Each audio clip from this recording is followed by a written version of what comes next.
Un jour, toi et moi, nous devons quitter la terre. À ce moment-là, personne ne peut plus intervenir. Il n'y a plus une prière qui est faite sur la terre qui peut te sauver de l'endroit où tu dois partir. Donc, c'est pourquoi je dois faire tout pour faire ce que Dieu m'a dit de faire, d'obéir à ce que Dieu m'a dit d'obéir. On ne vient pas à cause d'un pasteur, on ne vient pas à cause d'une dénomination, on vient à cause du Seigneur Jésus, qui a donné sa vie pour nous, et lui l'a payé. Dieu est un Dieu juste, un Dieu d'amour. Mais pour lier la justice et l'amour de Dieu, il faut bien comprendre. Dieu a tant aimé le monde. Tout le monde dit ça. Mais ils oublient que Dieu a aimé un monde pécheur. Tout pécheur est destiné à l'enfer.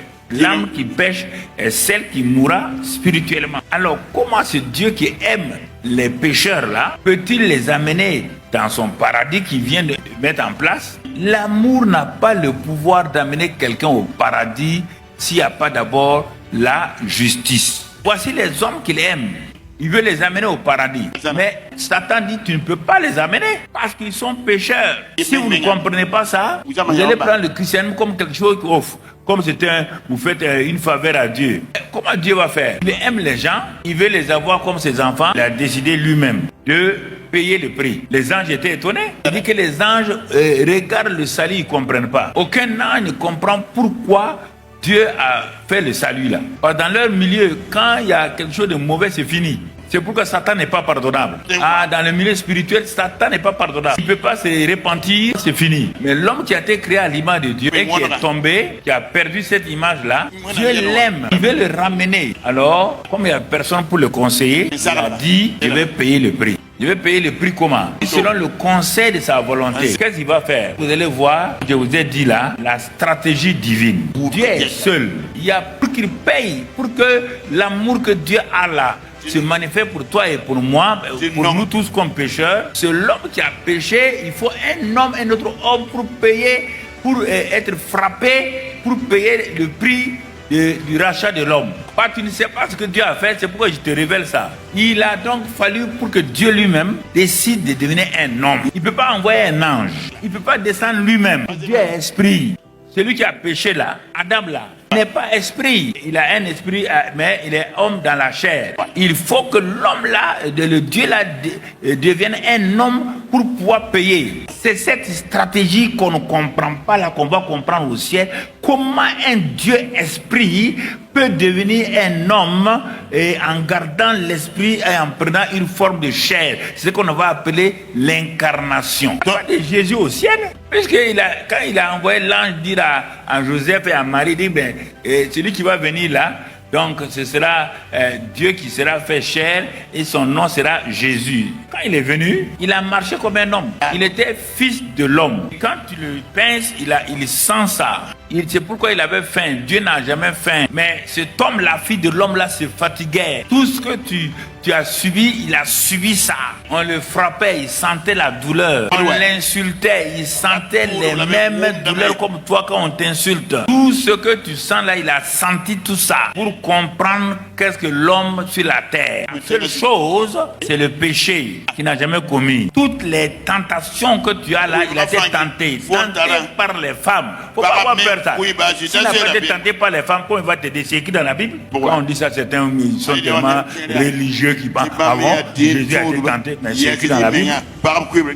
Il a été tenté, c'est pourquoi il peut te sortir de n'importe quelle tentation. Maintenant, il y a deux choses qui vont être difficiles pour lui. Il n'a jamais commis de péché et ce Dieu qui est là-haut là et qui s'est fait homme là, tu comprends? C'est ça. Il faut comprendre Dieu.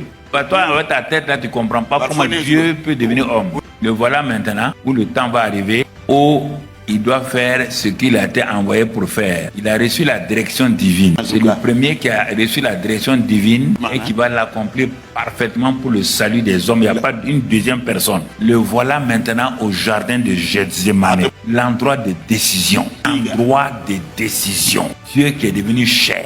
Maintenant, il faut qu'il réponde tant qu'homme à cette décision. Son combat spirituel le plus dangereux, c'est pas le désert. Le désert était facile parce qu'il était rempli du Saint-Esprit pour faire le ministère. dans le désert, c'est sa volonté qu'il doit prendre et soumettre ça au Père. La Bible dit dans Hébreu, en descendant, il a dit, je viens pour faire, oh Dieu, je viens pour faire ta volonté. Il y a deux aspects de la volonté qu'il est venu faire. Dans Jean 6, verset 33 à 38, il a dit, je suis descendu pour faire la volonté, donc faire les œuvres de Dieu. Ça, c'est le premier aspect. Deuxième aspect de la volonté, manifester la justice de Dieu. S'il n'y a pas de justice de Dieu, l'amour ne peut pas se manifester. Par l'âme qui pêche doit mourir. Il faut que quelqu'un paye le prix. Aucun homme ne peut payer. Aucun ange ne peut payer. Personne ne peut payer. Dieu même s'est arrêté pour être victime expiatoire. C'est ça qui fait que j'ai la crainte de Dieu. Regarde-le à Gethsémani. Il a dit, j'ai besoin de 2 amis pour me soutenir. Au moins 2 personnes qui vont me soutenir. La première fois qu'on voit Jésus en train de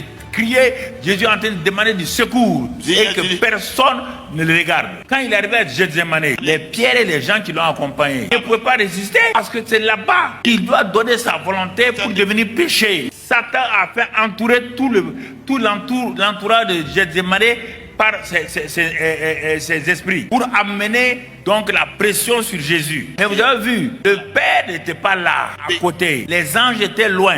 Et les anges n'avaient pas le droit de venir aider Jésus. Il y a 2 endroits où Jésus était seul. J'ai demandé. Il a dit, Père, pour la première fois, Jésus tremble. Si tu peux éloigner de moi cette coupe, le ciel est silencieux. Le ciel ne répond pas. Tu as dit, quand tu devais devenir homme, tu as dit, regardez comment Dieu parle à Dieu. Mais le Dieu esprit parle à l'homme, le fils de l'homme. Il a continué à crier. Il s'est levé pour aller voir ses 2 amis intercédeurs. Il est parti les trouver une première fois en train de dormir. Réveillez-vous. La chair est faible, mais l'esprit est fort. 2 fois ils sont partis, ils ont dormi. Ils ne peuvent pas résister devant Satan à cause du péché qui est en eux. Mais Jésus résistait à cause du fait qu'il n'a pas de péché en lui. Mais à un moment donné, la pression était forte. Il dit, oh Père, ta volonté, mais pas ma volonté. Je vais faire ta volonté. Le Père dit, ah bon, ok. Quand il a dit ça, Satan, je t'amène dans le jardin. Tu ne vois pas des choses que tu ne comprends pas. Tu ne peux pas comprendre parce que tu ne vois pas ces choses-là. Quand je parle des gens, mais tu as vu ça, mais je t'amène dans le jardin. Quand il a dit ta volonté, parce que Satan sait que s'il arrive à maintenir sa volonté, c'est lui qui a problème. Satan a fait quoi? Il a fait pression. Maintenant, Jésus ne dit pas seulement éloigne ta coupe là. La sueur a commencé à devenir comme ça. Regarde-le, c'est à cause de toi. Un innocent. Vous voulez seulement des directeurs généraux, des milliards, vous voulez des maisons, quelqu'un en train de... sa sueur, tout est devenu du sang. C'est le sang qui coulait. À cause de toi et moi. Et toi, tu joues avec ça. Le gars est seul. Le père ne regarde pas. À la fin, il dit, bon, si cette coupe-là ne peut pas s'éloigner, je vais la prendre. Dès qu'il a accepté la coupe, plus comment il est devenu fort. Il a dit aux gens, levez-vous, c'est fini.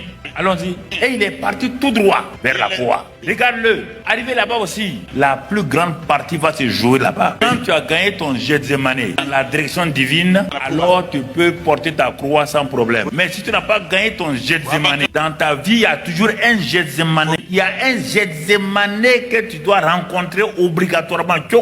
C'est là où ta volonté est parfaitement, où tu la soumets à Dieu. Pas d'intérêt. Et c'est là où beaucoup de chrétiens, les pasteurs n'arrivent pas. Ils jouent avec ça. C'est pourquoi pour avoir des récompenses, ils n'auront pas de récompense au ciel. Regarde la croix, ce qu'elle représente. Pour toi, c'est le salut. Pour lui, c'est pas le salut. Quand il a été crucifié, qu'est-ce va devenir? Qu'est-ce va se passer? Maintenant, un événement que toi, tu ne connais pas sur la croix, que tu ne peux pas savoir ce que c'est. Sous le regard du ciel, le regard du Père, des anges, qu'est-ce qu'on voit? Le chef qui est crucifié là, les anges n'ont pas le pouvoir d'aller vers lui parce que quelque chose se passe. Il n'est plus le saint là.